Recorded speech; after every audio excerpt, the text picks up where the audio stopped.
पश्चिम आशियातल्या संघर्षाबाबत पंतप्रधान नरेंद्र मोदी आज राज्यसभेत करणार निवेदन. संसदेच्या दोन्ही सभागृहांमध्ये महत्त्वाच्या विधेयकांवर चर्चा होण्याची शक्यता. महाराष्ट्रात नैसर्गिक आपत्तीमुळे पिकांना मोठं नुकसान झालं असून कृषी आयडी वापरून 14,000 कोटी रुपये थेट शेतकऱ्यांच्या खात्यात जमा. केंद्रीय कृषी मंत्र्यांची माहिती.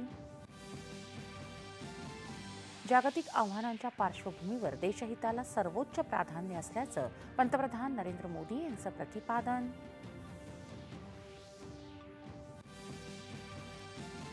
तणाव कमी करण्यासाठी अमेरिका आणि इराणमध्ये फलदायी चर्चा सुरू असल्याचा डोनाल्ड ट्रम्प यांचा दावा इराणनं फेटाळला.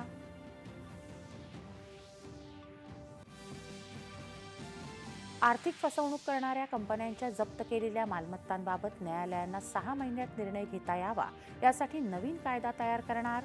मुख्यमंत्र्यांची विधानसभेत माहिती. राज्यात गेल्या 15 दिवसात अवकाळी पावसामुळे झालेल्या पंचनाम्यांचा आढावा घेऊन नुकसान भरपाई दिली जाईल. कृषी मंत्र्यांची विधानसभेत ग्वाही. राजमाता जिजाऊ या नावानं ओळखल्या जाणाऱ्या अत्याधुनिक एसटी बस सेवेचं मुख्यमंत्री देवेंद्र फडणवीस यांच्या हस्ते लोकार्पण. हिंदू, शीख, बौद्ध धर्मीय व्यक्तींनी धर्म परिवर्तन केल्यास अनुसूचित जातीचा दर्जा संपुष्टात येईल असा सर्वोच्च न्यायालयाचा निर्णय. केंद्रीय रस्ते वाहतूक मंत्री नितीन गडकरी यांच्या हस्ते राष्ट्रीय महामार्ग प्राधिकरणाची राजमार्ग infra investment trust Mumbai share बाजारात औपचारिक सूचीबद्ध.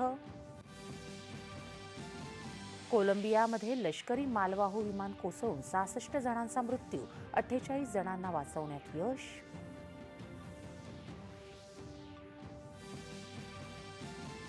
आणि आजपासून भुवनेश्वरमध्ये कलिंगा स्टेडियमवर पहिल्या राष्ट्रीय इंडोर ॲथलेटिक्स स्पर्धांना सुरुवात.